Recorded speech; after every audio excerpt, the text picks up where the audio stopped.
a final plea from the President of the United States. Joe Biden on Capitol Hill Thursday, making the case one more time for passage of a major voting rights bill. As long as I have a breath in me, as long as I'm in the White House, as long as I'm engaged at all, I'm going to be fighting.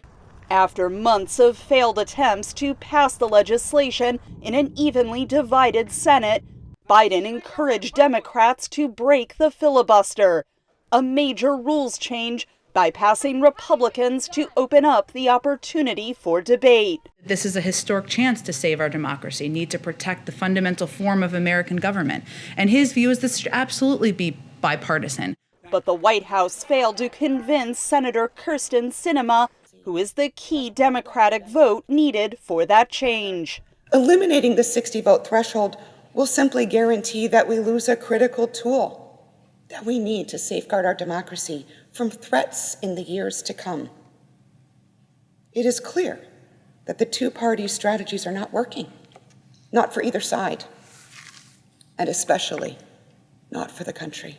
Sinema's argument for compromise puts her in the company of Republicans, who argue breaking those Senate rules would be harmful to American democracy and repeatedly have blocked any attempts to debate voting rights. President Biden and Senate Democrats have been actually shouting at the American people that an evil, racist, anti-voting conspiracy will destroy democracy forever unless Democrats get total one-party control of the entire government starting next week.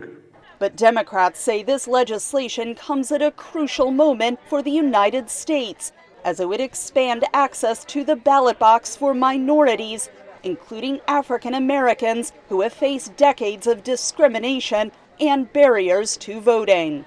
If there was ever a power grab, it's what's happening in the state legislatures right now, where Republican legislators are taking away people's sacred right to vote and aiming it particularly at certain groups: people of color, young people, people in urban areas, older people, disabled people.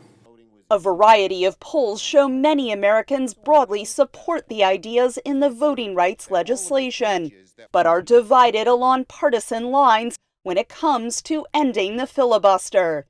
Democrats are expected to try and fail to make a rules change this weekend.